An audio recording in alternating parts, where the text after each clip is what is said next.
Hello aspirants. இன்னைக்கு நம்ம இந்த வீடியோல ஒரு முக்கியமான topic with respect to UPSC preparation start பண்ண போறோம். என்னன்னு பாத்தீங்கன்னா modern Indian history. Okay, modern Indian history தான் என்ன பண்ண போறோம் இந்த வீடியோல நம்ம ஸ்டார்ட் பண்ண போறோம். So every year modern Indian ஹிஸ்டரியிலேருந்து பாத்தீங்கன்னா அரௌண்ட் 8 to 12 எம்சிக்யூஸ் வந்து உங்களுக்கு வந்து ப்ரிலிம்ஸ் எக்ஸாம்ல கேட்கறதுக்கான சான்சஸ் இருக்கு. ஹையஸ்ட் நம்பர் ஆஃப் கொஸ்டின்ஸ் வந்து இந்த பர்டிகுலர் ஏரியாலேருந்து எப்பவுமே வந்து நல்லா வரும். ஓகேவா? அதுக்கப்புறம் பார்த்தீங்கன்னா இது எந்த மாதிரியான கான்செப்டை பேஸ் பண்ணி இருக்கும் அப்படின்னு பார்த்தீங்கன்னா மிக்ஸ்டு பேட்டர்னில் தான் இருக்கும். ஃபார் எக்ஸாம்பிள் நிறைய கான்செப்ட் இருக்கும், ப்ளஸ் ஃபேக்சுவல்ஸ் இருக்கும், இயர் இருக்கும். இது எல்லாமே வந்து நம்மளோட ப்ரிப்ரேஷனை ஒரு என்ரிச்டு பேட்டர்னில் எடுத்துகிட்டு போகிறதுக்கு ரொம்ப ஃபுல்லாக இருக்கும். ஓகேவா? நீங்கள் சில கொஸ்டின்ஸை வந்து கான்செப்ட் பேஸ்டு அப்ரோச் பண்ணுற மாதிரி இருக்கும், சில கொஸ்டின்ஸை வந்து நீங்கள் வந்து இயர் பேஸ்டு அப்ரோச் பண்ணுற மாதிரி இருக்கும், சில கொஸ்டின்ஸ் வந்து ஃபேக்ட் பேஸ்டு அப்ரோச் பண்ணுற மாதிரி இருக்கும். இது எல்லாமே மிக்ஸ்டாக இருக்க ஒரு சப்ஜெக்ட் என்ன அப்படின்னு பார்த்தீங்கன்னா உங்களுக்கு நம்ம மாடர்ன் இந்தியன் ஹிஸ்ட்ரி. ஓகே, அதுக்கப்புறம் ஸோ நீங்கள் இதை வந்து பாலிட்டியோ இல்லை எக்கானமி எப்படி படிக்கிறீங்களோ அந்த பேட்டர்னில் படிக்க முடியாது. இது கம்ப்ளீட்டாக டிஃப்ரெண்ட் அப்ரோச் நீங்கள் கொடுக்குற மாதிரி இருக்கும். மாடர்ன் இந்தியன் ஹிஸ்டரியை பொறுத்த வரைக்கும் நமக்கு ஒரு பெஸ்ட் அட்வான்டேஜ் என்ன அப்படின்னு பார்த்தா, நம்ம இது கரண்ட் அஃபேர்ஸ் மாதிரி எவ்ரி சிங்கிள் டே வந்து ஆட் பண்ணிக்கிட்டு போயிட்டே இருக்கும். நம்மளோட சிலபஸ்ல ஒரு பல்க் குவான்டிட்டியா இது இருக்கும் அப்படிங்கிற ஒரு பயம் வந்து நமக்கு தேவையே இல்லை. பட் பெஸ்ட் திங் என்னன்னா நம்ம வந்து இது ஒரு வித்தின் ஃப்ரேம் ஒர்க்குள்ள நம்ம என்ன பண்ணிட முடியும், நம்ம வந்து இதை வந்து அடைச்சிட முடியும். ஃபார் எக்ஸாம்பிள், இப்போ நீங்க ப்ரிப்பரேஷன் பண்ணும்போது மாடர்ன் இந்தியன் ஹிஸ்டரி எங்கேருந்து ஸ்டார்ட் பண்ணுவீங்க அப்படின்னு பார்த்தீங்கன்னா உங்களுக்கு வந்து அட்வென்ட் ஆஃப் யூரோப்பியன்ஸ். ஓகேவா? நம்மளோட அட்வென்ட் ஆஃப் யூரோப்பியன்ஸோட டாபிக்லேருந்து ஸ்டார்ட் பண்ணுவீங்க.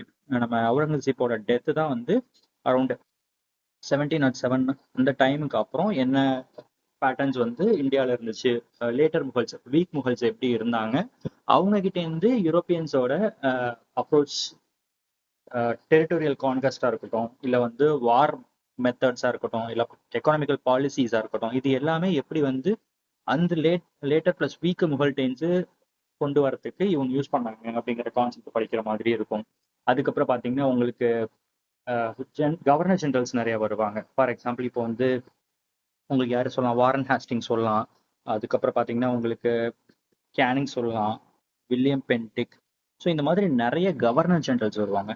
இவங்க எல்லாருமே வந்து என்ன பண்றாங்க, இவங்களோட பாலிசிஸ் எப்படி இருக்கு, இது எல்லாமே இந்தியாவோட லேண்ட்ஸ்கேப்பை பொலிட்டிக்கலா, எக்கனாமிக்கலா, சொசைட்டியலா எப்படி சேஞ்ச் பண்ணுது அப்படிங்கிறது எல்லாமே நம்ம வந்து கவர்னர் ஜெனரல்ஸ் அண்ட் பாலிசிஸ் அப்படிங்கிற கேட்டகரி கீழே படிப்போம்.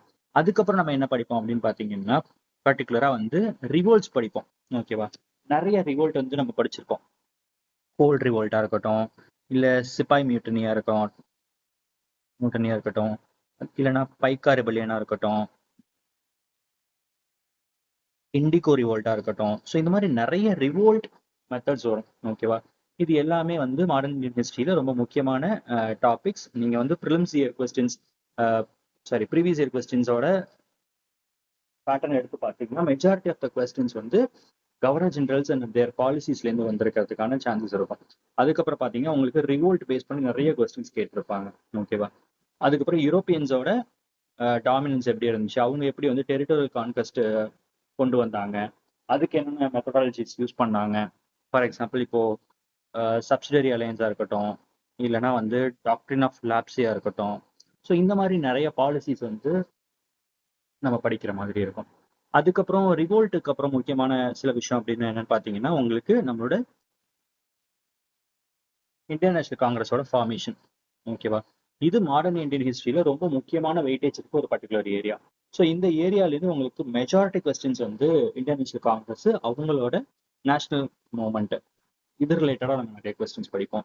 ரொம்ப பர்டிகுலரா வந்து காந்தியன் மூவ்மெண்ட் வந்து எப்படி இருந்துச்சு, அவரோட approach with respect to national movement. நீங்க நான் வயலன்ஸ்லாம் படிக்கிறோம் இல்லையா, அஹிம்சை மெத்தட், இது எல்லாமே நம்மளோட நேஷனல் மூவ்மெண்ட்டை எப்படி வந்து ஷேப் பண்ணுச்சு அப்படிங்கிற மாதிரி இருக்கும். அதுக்கப்புறம் நம்ம வந்து ரெவல்யூஷனரி மூவ்மெண்ட், இவங்களோட கான்ட்ரிபியூஷன் எப்படி இருந்துச்சு, அதுக்கப்புறம் கான்ஸ்டிடியூஷனல் டெவலப்மெண்ட்ஸ் என்ன நல்லா இருந்துச்சு. இது எல்லாருமே நிறைய இம்பார்ட்டன்ட் டாபிக்ஸ். இந்த டாபிக்ஸ் எல்லாமே மாடர்ன் இந்தியன் ஹிஸ்டரியில நம்ம வந்து படிக்க போறோம். இது எல்லாமே பெஸ்ட் திங்கா நம்ம எப்படி படிக்க போறோம் அப்படின்னா கம்ப்ளீட்டா வந்து எம்சிக்யூ ஃபார்மெட்ல படிக்க போறோம். ஸோ இப்போ நீங்க பாத்தீங்கன்னா இங்க வந்து நான் ஒரு எம்சிக்யூ கொஸ்டின்ஸ் வச்சிருக்கேன். ப்ரிலிம்ஸ்ல உங்களுக்கு இப்படிதானே கொஸ்டின்ஸ் அப்பியர் ஆக போகுது. ஸோ இதே பேட்டர்னை தான் நம்ம எடுத்துட்டு போறோம். இந்த மாதிரி எம்சிக்யூ ஃபார்மெட்ல நீங்க படிக்கும்போது ஒரு கொஸ்டினை வந்து ஈஸியா அப்ரோச் பண்ணலாம். ஓகேவா? ஸோ இந்த பேட்டர்ன்ல கம்ப்ளீட்டா நம்ம மாடர்ன் இந்தியன் ஹிஸ்டரி வந்து நம்ம முடிக்க போறோம். அது மூலியமா உங்களுக்கு வர டவுட்ஸ், கிளாரிபிகேஷன்ஸ் எதுவும் தேவையா இருக்கா, இல்ல கான்செப்டுவல் அண்டர்ஸ்டாண்டிங் இருந்துச்சுன்னா அந்த பர்டிகுலர் டாபிக் நான் செப்பரேட் வீடியோ வந்து ஆட் ஆன் வீடியோஸா நான் போடுறேன். ஓகேவா?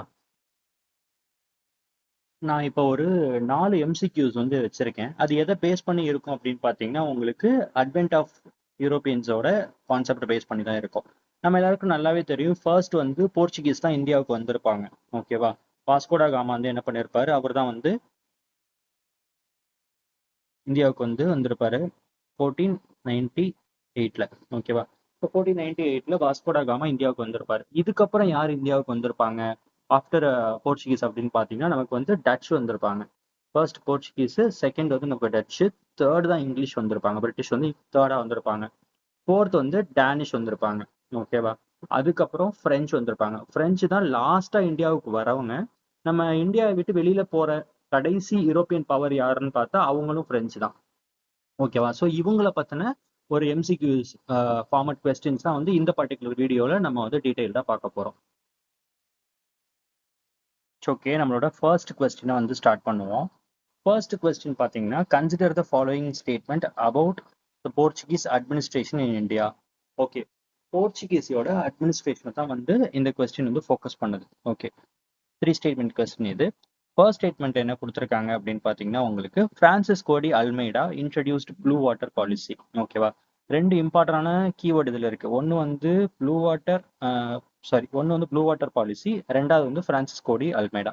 இந்த ரெண்டு விஷயமும் நமக்கு என்னன்னு தெரிஞ்சா மட்டும்தான் இந்த பர்டிகுலர் ஸ்டேட்மெண்ட்டை நம்ம அப்ரோச் பண்ண முடியும், கரெக்டாக ஆன்சர் பண்ண முடியும். Okay, right. இப்போ நான் உங்களுக்கு ப்ளூ வாட்டர் பாலிசினா என்னன்னு ஃபர்ஸ்ட் சொல்லிடுறேன். அதுக்கப்புறம் பிரான்சிஸ் கோடி அல்மெய்டா பத்தி நான் எக்ஸ்பிளைன் பண்றேன். ஓகேவா? நம்ம எல்லாருக்குமே நல்லாவே தெரியும், ஃபர்ஸ்ட் வந்து போர்ச்சுகீஸ் தான் வந்து இந்தியாவுக்குள்ள வந்தாங்க. இவங்க இந்தியாவுக்குள்ள வரத்துக்கு ஒரு மிகப்பெரிய காரணம் என்ன அப்படின்னு பார்த்தா, ஒட்டமான் எம்பையர் என்ன பண்ணியிருந்தாங்க, கான்ஸ்டான்டினோபிளை வந்து கைப்பற்றியிருந்தாங்க. ஒட்டமான் எம்பையர் கான்ஸ்டான்டினோபிளை கைப்பற்றதுனால போர்ச்சுகீஸ்க்கு வந்து என்ன தேவைப்பட்டுச்சு, இந்தியா கூட ட்ரேட் பண்றதுக்கு ஒரு சீ ரூட் தேவைப்பட்டுச்சு. ஏன்னா லேண்ட் ரூட்டை வந்து என்ன பண்ணிட்டாங்க, ஒட்டமான் எம்பையர் வந்து பிளாக் பண்ணிட்டாங்க. ஸோ இவங்களால லேண்ட் ரூட்டை வந்து அப்ரோச் பண்ண முடியல, ஆக்சஸ் பண்ண முடியல. அதனால இவங்களுக்கு சி ரூட் தேவைப்பட்டுச்சு. ஸோ சி ரூட் கண்டுபிடிக்கிறதுக்கு என்ன பண்றாங்க, நிறைய நேவிகேட்டர்ஸ் வந்து அனுப்புறாங்க. ஓகேவா? ஃபர்ஸ்ட் வந்து பார்த்தோலோமியோ டயஸ் வந்து என்ன பண்றாரு, கேப் ஆஃப் குட் ஹோப் அந்த இடம் வரைக்கும் வராரு. பட் அதுக்கு மேல அவரால் டிராவல் பண்ண முடியல. அகைன் திரும்பி அவர் போயிடுறாரு. அதுக்கப்புறம் வந்தவர் தான் நமக்கு வந்து வாஸ்கோடா காமா. ஓகே, ஸோ இவர் வந்து 1498ல இந்தியாவுக்குள்ள கேலிக்கட்ல வந்து லேண்ட் ஆகுறாரு. அதுக்கப்புறம் போர்ச்சுகீஸ் எப்படி டெவலப் ஆனாங்க, அவங்களோட எக்ஸ்பான்ஷன் எப்படி இருந்துச்சு அப்படிங்கிறத பத்தி தான் நம்ம ஃபுல்லா மாடர்ன் இந்தியன் ஹிஸ்டரியோட பேஸா படிப்போம். ஓகேவா? அப்படி வந்த போர்ச்சுகீஸ்ல ஒரு முக்கியமான கவர்னர் யாரு அப்படின்னு பார்த்தா நம்மளோட பிரான்சிஸ் கோடி அல்மெய்டா. ஓகேவா? இவர் தான் வந்து என்னவா இருப்பாருன்னா போர்ச்சுகீஸோட ஃபர்ஸ்ட் கவர்னரா இருப்பாரு. இவர் என்ன பண்ணுவாரு, நேவல் ட்ரேடை ஸ்ட்ரென்தன் பண்றதுக்காகவும், ஓகேவா, இந்தியா கூட இருக்க நேவல் ரூட்டை கண்ட்ரோல் பண்றதுக்காகவும், நம்ம கூட பண்ற ட்ரேடை வந்து ஸ்ட்ரென்தன் பண்றதுக்காகவும், நேவல் சுப்ரீமசியை என்ஹான்ஸ் பண்றதுக்காகவும் என்ன பண்ணியிருப்பாரு, இந்த ப்ளூ வாட்டர் பாலிசியை வந்து அவர் கொண்டு வந்திருப்பாரு. ஸோ ஃபர்ஸ்ட் வந்து நேவல் ஃபோர்ஸை ஸ்ட்ரென்தன் பண்ணணும், அது வந்து ஃபர்ஸ்ட் பாயிண்ட். செகண்ட் பாயிண்ட் வந்து ட்ரேட் ரூட்டை வந்து ப்ரொடெக்ட் பண்ணணும், அது செகண்ட் பாயிண்ட். தேர்ட் ரீசன் பார்த்தீங்கன்னா, நமக்கு வந்து அராப்ஸையும் ப்ளஸ் லோக்கல் ட்ரேடர்ஸ் இருக்காங்க இல்லையா, இவங்க ரெண்டு பேரும் என்ன பண்ணணும், வீக்கெண்ட் பண்ணணும், எலிமினேட் பண்ணணும். ஸோ அதுக்கு முக்கியமான ரோல் பிளே பண்ண பாலிசி அவங்களுக்கு வந்து ப்ளூ வாட்டர் பாலிசி. ஸோ அவங்க இந்த ரெண்டு ரீசனுக்காகவும் அராபையும் லோக்கல் லீடர்ஸையும் ட்ரேட் லீடர்ஸையும் வந்து என்ன பண்ணணும், இந்தியன் ஓஷன்ல இருந்து எலிமினேட் பண்ணி ஆகணும். ஓகேவா? அதுக்கப்புறம் அவங்களோட நேவல் ஃபோர்ஸோட சுப்ரீமசியை வந்து மெயின்டைன் பண்ணணும். ஓகே, ஸோ இது எல்லாமே தான் இந்த ப்ளூ வாட்டர் பாலிசியோட முக்கியமான ஃபோக்கஸ் அண்ட் எய்மா இருந்துச்சு. ஓகேவா? ஸோ இதை இன்ட்ரடியூஸ் பண்ணது யாரு, Francis de Almeida. Correct. And இவர் இன்ட்ரடியூஸ் பண்ண பாலிசி வந்து ப்ளூ வாட்டர் பாலிசி. அப்போ ஸ்டேட்மெண்ட் 1 வந்து கரெக்ட். ஸோ நமக்கு வந்து இப்போ டைரக்டா வந்து நம்ம வந்து ஆன்சர் பண்ண முடியும் அப்படின்னு பார்த்தா, ஒன் ஆப்ஷன் எங்கெங்கெல்லாம் இருக்கு அப்படி பார்த்து நம்ம வந்து ஆப்ஷன் 2, அதாவது 2 and 3 வந்து எலிமினேட் பண்ணலாம். ஏன்னா வந்து 1 வந்து கண்டிப்பா இருக்கு இல்லையா, அதனால ஆன்சர் வந்து ஷுட் பி ஏவா இருக்கணும், ஆர் சியா இருக்கணும், ஆர் டியா இருக்கணும். நம்ம மற்ற ஸ்டேட்மெண்ட்ஸையும் செக் பண்ணிட்டு நம்ம கரெக்டா ஆன்சர் பண்ணிக்கலாம். அட் ப்ரெசென்ட் நம்ம வந்து பியை வந்து எலிமினேட் பண்ணிடலாம். Next statement, Alfonso de Albuquerque captured Goa in 1510. ஓகேவா? ஸோ அல்ஃபோன்சோ டி அல்புகர்க்கு கோவாவை 1510ல கேப்சர் பண்ணாரா அப்படிங்கிறதா வந்து ஸ்டேட்மெண்ட் 2. ஸோ இந்த அல்ஃபோன்சோ டி அல்புகர்க்கு யாருன்னு பார்த்தா நம்ம பிரான்சிஸ் கோடி அல்மேடாவோட சக்சஸர். இவரை தான் நம்ம என்னன்னு சொல்றோம், ரியல் ஃபவுண்டர் ஆஃப் போர்ச்சுகீஸ் அப்படின்னு சொல்லிட்டு சொல்றோம். ஏன்னா வந்து இவர் ரொம்ப முக்கியமான ரோல் பிளே பண்ணியிருக்காரு. ஓகேவா? போர்ச்சுகீஸ் வந்து ஜென்ரலா வந்து ட்ரேட்ல தானே ஃபோக்கஸ் பண்ணிட்டு இருந்தாங்க இவ்வளவு நாளா. இப்போ இவரோட ஃபோக்கஸ் எதுலேருந்து எதுக்கு ஷிஃப்ட் ஆகுது அப்படின்னு பாத்தீங்கன்னா, ட்ரேடுல இருந்து எம்பையர் பில்டிங் நோக்கி ஷிஃப்ட் ஆகுது. அதனால தான் இவர் வந்து என்னன்னு சொல்றோம், நம்ம ரியல் ஃபவுண்டர் ஆஃப் போர்ச்சுகீஸ் அப்படின்னு சொல்லிட்டு சொல்றோம். இவர் என்ன பண்றாரு, 1510ல நம்ம சுல்தான் ஆஃப் விஜயபூர், ஓகேவா, இவங்கள்ட்ட இருந்து என்ன பண்றாங்க, கோவா வந்து கேப்சர் பண்றாரு. ஓகே, 1510ல நம்ம கோவாவை கேப்சர் பண்ணதுக்கு அப்புறம் இவர் என்ன பண்றாரு, இதை வந்து கேபிட்டலா மாத்திடுறாரு. ஓகே, போர்ச்சுகலோட போர்ச்சுகீஸோட கேபிட்டலா வந்து கோவா வந்து 1510ல கன்வெர்ட் ஆகுது. So Alfonso de Albuquerque capture Goa in 1510. இந்த ஸ்டேட்மெண்ட் கரெக்ட். ஸோ உங்களுக்கு அடிஷ்னலா நான் 2 இன்ஃபர்மேஷன் கொடுக்குறேன். ஆக்சுவலி நம்ம ப்ளூ வாட்டர் பாலிசியை வந்து இவர் இன்ட்ரடியூஸ் பண்ணார்லையா, இந்த பிரான்சிஸ் கோடி அல்மைடா. இந்த ப்ளூ வாட்டர் பாலிசியை நம்மளோட பிரான்சிஸ் கோடி அல்ஃபோன்சோ டி அல்புகர்க்கு என்ன பண்றாரு, அப்போஸ் பண்றாரு. நம்ம இனிமே வந்து டெரிட்டோரியல் எக்ஸ்பான்ஷன்ல ஃபோக்கஸ் பண்ண போறோம். So mere naval supremacy, naval control, trade monopoly, இதை மட்டும் ஃபோக்கஸ் பண்ணிட்டு இருந்தோம்னா நம்ம ஃபர்தரா இந்தியாவில் நம்மளோட இன்ட்ரெஸ்ட்டை டெவலப் பண்ண முடியாது. அப்படிங்கிறதுக்காக இவர் என்ன ப்ளூ வாட்டர் பாலிசி அப்போஸ் பண்ணிட்டு டெரிட்டோரியல் எக்ஸ்பான்ஷனை வந்து ஃபோக்கஸ் பண்ண ஆரம்பிச்சாரு.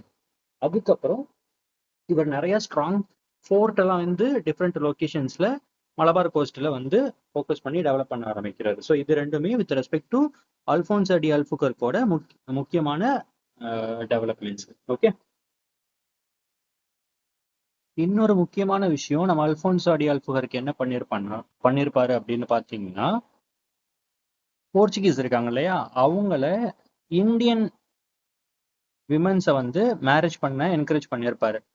அப்படி மேரேஜ் பண்றதுனால அவங்களோட செட்டில்மெண்ட் வந்து இங்க ஸ்ட்ராங்கா டெவலப் ஆகும் அப்படிங்கறத அவர் பிலீவ் பண்ணாரு. ஸோ ஹி என்கரேஜ்ட்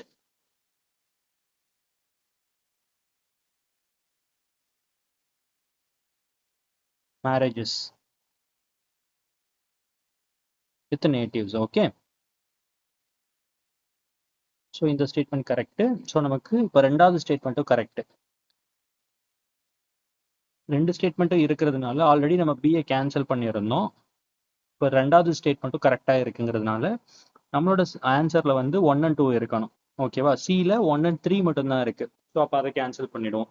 இப்போ ஆன்சர் ஷுட் பி ஏவா இருக்கணும் ஆர் டியா இருக்கணும். இந்த ரெண்டு ஆப்ஷன்ஸ்ல ஏதாச்சும் ஒன்று தான் இருக்கணும். இப்போ third statement, Goa became capital of Portuguese positions in India. Yes, இந்த ஸ்டேட்மெண்ட் கரெக்ட். நான் ஆல்ரெடி சொல்லியிருந்தேன், அல்ஃபோன்சோ டி அல்புகர்க்கு என்ன பண்ணியிருப்பாரு, 1510ல கோவாவை கேப்சர் பண்ணியிருப்பாரு. கொஞ்ச நாள்ல அவர் என்ன பண்ணியிருப்பாரு, கேபிட்டலா கோவா வந்து அனௌன்ஸ் பண்ணியிருப்பாரு. ஸோ அப்பையிலேருந்து போர்ச்சுகீஸோட கேபிட்டல் சிட்டியா வந்து கோவா தான் வந்து இருந்துச்சு. ஓகே, ஸோ இந்த ஹோல் 3 ஸ்டேட்மெண்ட்ஸ்மே வந்து கரெக்டான statements. So Francisco de Almeida introduce blue water policy, Alfonso de Albuquerque captured Goa in 1510, and Goa became the capital of Portuguese possessions in India. Okay, so answer வந்து D, 1, 2 and 3 is the right answer. Okay.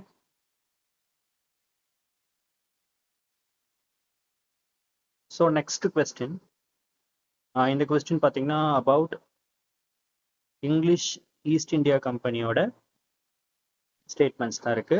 Correct statement பத்தி கேட்குறாங்க. Okay, இதுவுமே வந்து 3 statement questions.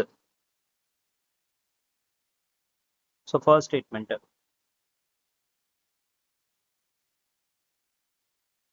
English East India Company was established in 1600. Okay. So இந்த statement வந்து correct. 1600 அப்போ east India கம்பெனிக்கு வந்து என்ன கிடைச்சிருக்கும் அப்படின்னா ஒரு ராயல் சார்ட்டர் கிடைச்சிருக்கும். ஓகே,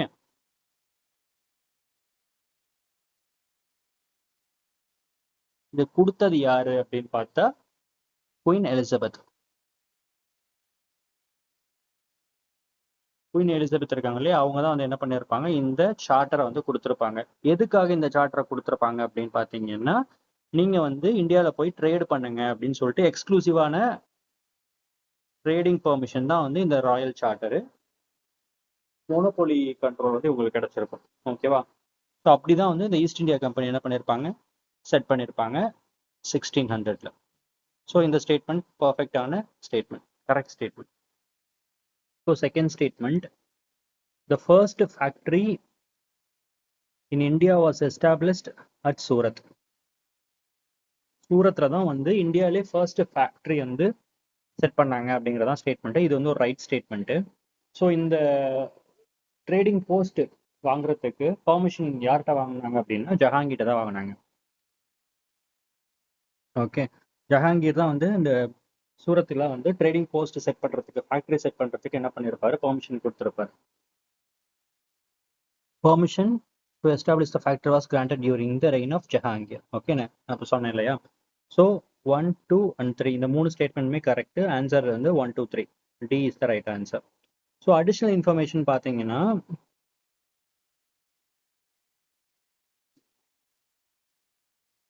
ஸோ இவங்க நிறைய ட்ரேடிங் போஸ்ட் டிஃப்ரெண்ட் லொக்கேஷன்ஸில் வச்சுருந்தாங்க. முக்கியமான ட்ரேடிங் போஸ்ட் அப்படின்னு பார்த்தீங்கன்னா நமக்கு வந்து மெட்ராஸ் இருக்கும், மெட்ராஸு, தென் பாம்பே, தென் கல்கட்டா சைடில். ஸோ இந்த மாதிரி முக்கியமான ட்ரேடிங் போஸ்ட்லாம் இருந்துச்சு. மசூலிப்பட்டினம் இன் ஆந்திரா. இது எல்லாமே வந்து இங்கிலீஷோட பொலிட்டிக்கல் ப்ளஸ் எக்கனாமிக்கல் பவரை வந்து இன்க்ரீஸ் பண்ணுறதுக்கு அவங்களுக்கு ரொம்ப ஹெல்ப்ஃபுல்லாக இருந்துச்சு. நெக்ஸ்ட் கொஸ்டின் பார்த்தீங்கன்னா, consider the following statement with regarding Portuguese trade practices. இங்கேயுமே வந்து கரெக்ட் ஸ்டேட்மெண்ட் தான் கேட்குறாங்க. ஓகே,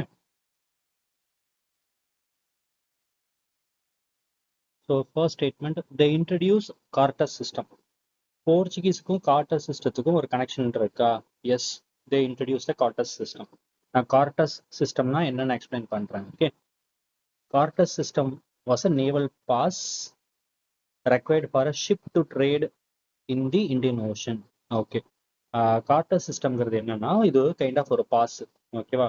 நீங்க வந்து இந்தியன் ஓஷன்ல டிராவல் பண்ணணும் அப்படின்னா உங்களுக்கு இந்த பாஸ் இருக்கணும். இந்த பாஸ் இருந்தால் மட்டும்தான் நீங்க வந்து என்ன பண்ண முடியும், இந்த இந்தியன் ஓஷன்ல சி ரூட்ல வந்து நீங்க டிராவல் பண்ண முடியும். ஓகேவா? இந்த டெக்னாலஜி ஆர் இந்த மெத்தடாலஜியை வந்து இன்ட்ரடியூஸ் பண்ணது யார் அப்படின்னு பார்த்தா போர்ச்சுகீஸ். ஓகேவா? இவங்க வந்து நேவல் ட்ரேடை கண்ட்ரோல் பண்றதுக்காகவும் ஸ்பைஸ் ட்ரேடை கண்ட்ரோல் பண்றதுக்காகவும் இந்த கார்டஸ் சிஸ்டம் முறையை வந்து யூஸ் பண்ணிட்டு இருந்தாங்க. ஓகேவா? அதுக்கப்புறம் இதை இன்ட்ரடியூஸ் பண்ணது யாரு அப்படின்னு பார்த்தா பிரான்சிஸ் கோடி அல்மைடா. ஓகேவா? பிரான்சிஸ் கோடி அல்மைடா. ஸோ இவர் தான் வந்து இந்த கார்டஸ் சிஸ்டத்தையும் வந்து இன்ட்ரடியூஸ் பண்ணியிருந்தாரு. ஓகே, இந்த கார்டஸ் சிஸ்டத்தின் மூலியமா கொடுக்குற பாஸ் இல்லாம ஒரு ஷிப் வந்து இந்தியன் ஓஷன்ல போயிட்டு இருந்துச்சுன்னா அதை என்ன பண்ணிடுவாங்க, அதை வந்து சீஸ் பண்ணிடுவாங்க. ஓகேவா? ஸோ ஜென்ரலா அந்த டைம்ல வந்து போர்ச்சுகீஸ்க்கு பெரிய ரைவலா இருந்தது யாருன்னா அரப் ட்ரேடர்ஸும் பிளஸ் லோக்கல் ட்ரேடர்ஸ், இவங்க 2 பேருமே தான். ஓகேவா? ஸோ இவங்க 2 பேரும் இந்த பாஸ் கார்டஸ் இல்லாம ஷிப்பை வந்து நம்ம இந்தியன் ஓஷன்ல வந்து ரைட் பண்ணிட்டு இருந்தாங்க, நேவிகேட் பண்ணிட்டு இருக்காங்க அப்படின்னா, ஸோ அந்த ஷிப்பை வந்து என்ன பண்ணிடுவாங்க, சீஸ் பண்ணிடுவாங்க. ஓகே, ஸோ இதான் வந்து கார்டஸ் சிஸ்டத்தோட primary aim. Okay, it helped the Portuguese control maritime trade. Yes, இதன் மூலியமா அவங்க மேரிடைம் சுப்ரீமசியை வந்து என்ஷோர் பண்ணிட்டே இருந்தாங்க. ஸோ ஸ்டேட்மெண்ட் 1, 2 and 3 3 ஸ்டேட்மெண்ட்டுமே கரெக்ட். ஸோ ரைட் ஆன்சர் வந்து option D 1, 2, 3. Next question, consider the following statement regarding battle of Plassey. ஓகேவா? பேட்டில் ஆஃப் பிளாசி பற்றின கொஸ்டின் தான் இது. ஸோ இதுவுமே வந்து 3 ஸ்டேட்மெண்ட் கொஸ்டின், கரெக்ட் ஸ்டேட்மெண்ட் தான் கேட்குறாங்க. Okay okay, first statement, the Battle of Plassey took place in 1757 on the bank of Bhagirathi river. Bhagirathi ரிவரோட கரையில இந்த பேட்டில் நடந்துச்சா அப்படின்னு சொல்லிட்டு கேட்குறாங்க. எஸ். ஸோ பேட்டில் ஆஃப் பிளாசியோட டீடைல்டு பேக்ரவுண்ட் நான் உங்களுக்கு சொல்லிடுறேன், அப்போதான் உங்களுக்கு என்னன்னு புரியும். ஓகேவா? ஸோ 1757 தான் இந்த பேட்டில் வந்து நடக்குது. யாருக்கும் நடக்குது அப்படின்னு பார்த்தீங்கன்னா, நம்மளோட ஈஸ்ட் இந்தியா கம்பெனியோட சைடை ரெப்ரசென்ட் பண்றது யாருன்னா ராபர்ட் கிளை. இதே ஆப்போசிட் சைடில் யார் இருக்காரு பார்த்தா நம்ம சிராஜ் உத் தௌலா. சிராஜ் இவங்க ரெண்டு பேத்துக்கும் தான் வந்து இந்த பேட்டில் நடக்குது, பேட்டில் ஆஃப் பிளாசி அப்படின்னு சொல்லிட்டு. இது நடக்கிறதுக்கு ஏன் சடனா இந்த பேட்டில் ஆஃப் பிளாசி நடந்துச்சு அப்படின்னு ரீசன் பார்த்தோம்னா, பிரிட்டிஷ் என்ன பண்ணியிருந்தாங்க, அவங்களுக்கு கிடைச்ச ட்ரேடு ப்ரிவிலேஜ் வந்து மிஸ்யூஸ் பண்ணியிருந்தாங்க. So misuse of trade privilege வந்து மிஸ்யூஸ் பண்ணது வந்து ஒரு முக்கியமான காரணம் இந்த பேட்டில் வந்து நடக்கிறதுக்கு. ரெண்டாவது காரணம் வந்து fortification of Calcutta without nawab permission. ஓகேவா? ஸோ நவாபோட பெர்மிஷன், சிராஜ் உத் தௌலாவோட பெர்மிஷன் இல்லாமலே வந்து என்ன பண்ணிடுவாங்க, கல்கட்டாவை ஃபார்டிஃபிகேஷன் பண்ணிடுவாங்க.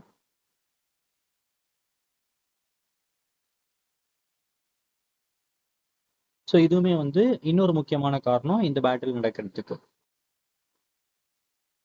ஸோ ஈஸ்ட் இந்தியா கம்பெனி அவங்களோட ட்ரேடு ப்ரிவிலேஜ் வந்து மிஸ்யூஸ் பண்ணதுனால பெங்காலுக்கு வந்து நிறைய ரெவென்யூ லாஸ் ஆனிச்சு. ஸோ அதுதான் வந்து நம்ம சிராஜ் உத் தௌலாவை வந்து இவங்களுக்கு அகெயின்ஸ்டா வந்து ஒரு மெஷர்மெண்ட் கொண்டு வரணும். இந்த மெஷர்மெண்ட் மூலியமா பிரிட்டிஷ் ஈஸ்ட் இந்தியா கம்பெனியோட ஃப்ரீ ஹேண்டை கண்ட்ரோல் பண்ணணும் அப்படிங்கிறது இவரோட பிரைமரி எய்மா இருந்துச்சு. Okay, so battle of Plassey இப்படி தான் ஸ்டார்ட் ஆனிச்சு. செகண்ட் ஸ்டேட்மெண்ட் பார்த்தீங்கன்னா நமக்கு defeat of Siraj ud Dawla resulted mainly from the betrayal of his commander. Exactly. So என்னதான் வந்து சிராஜ் உத் தௌலா வந்து ஒரு பவர்ஃபுல் ரூலரா நவாபா பெங்கால்ல இருந்தா கூட, ஸோ அவரால் வந்து நிறைய படைகள், வீரர் சோல்ஜர்ஸ் வந்து எண்ணிக்கையில் அதிகமாக இருந்தா கூட இந்த பேட்டில் வந்து அவரால் வின் பண்ண முடியல. அதுக்கு முக்கியமான காரணம் யாரு அப்படின்னு பார்த்தா அவரோட கமாண்டர் மிர்ஜாஃபர். மிர்ஜாஃபர் என்ன பண்ணிடுவாரு, ஈஸ்ட் இந்தியா கம்பெனி கூட ஒரு கான்ஸ்பிரசி வந்து ஃபார்ம் பண்ணிடுவார். அவர்கிட்ட பேசி அடுத்த நவாபா நீங்க என்னை மாத்துங்க அப்படின்னு ஒரு டீல் வச்சுப்பாரு. ஸோ இந்த டீல் மூலியமா போர் ஆக்சுவலா ஸ்டார்ட் ஆகி நடந்துட்டு இருக்கும்போது கம்ப்ளீட்டா சிராஜ் உத் தௌலாவோட படைகள் வந்து வீழ்ச்சி அடைகிறதுக்கு முன்னாடியே இவர் என்ன பண்ணிடுவாரு, துரோகம் பண்றதுனால ஈஸ்ட் இந்தியா கம்பெனிக்கு வந்து வெற்றி வந்து முன்னாடியே உறுதியாயிடுச்சு. ஸோ அப்படிதான் வந்து சிராஜ் உத் தௌலா இந்த பேட்டில் ஆஃப் பிளாசில வந்து தோத்து போயிருந்திருப்பாரு. So defeat of Siraj ud Daulah resulted mainly from the betrayal of his commander. இந்த ஸ்டேட்மெண்ட் வந்து perfectly right, correct statement. So third statement பார்த்தீங்கன்னா, the battle of Plassey was fought between forces of Siraj ud Dawla and Robert Clive. Exactly.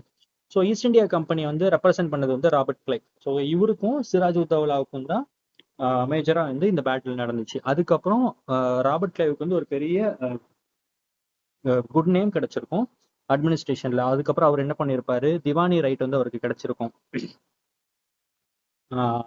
So இந்த மாதிரி பல முன்னேற்றங்கள் with respect to East India கம்பெனிஸோட territorial conquest வந்து இனிமே தான் அவங்க ஸ்டார்ட் பண்ணியிருப்பாங்க. ஸோ இந்த பேட்டில் வந்து ஒரு டேர்னிங் பாயிண்டாகவே அவங்களுக்கு இருந்திருக்கும். ஓகேவா?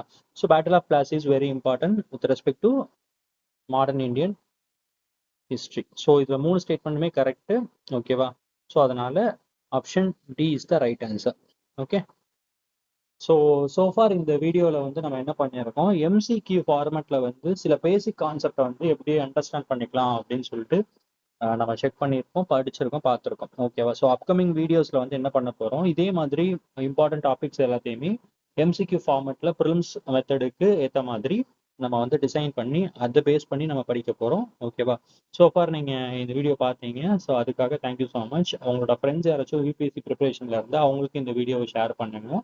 ஸோ நெக்ஸ்ட்டு அடுத்த வீடியோவில் நம்ம மீட் பண்ணுவோம். Thank you so much.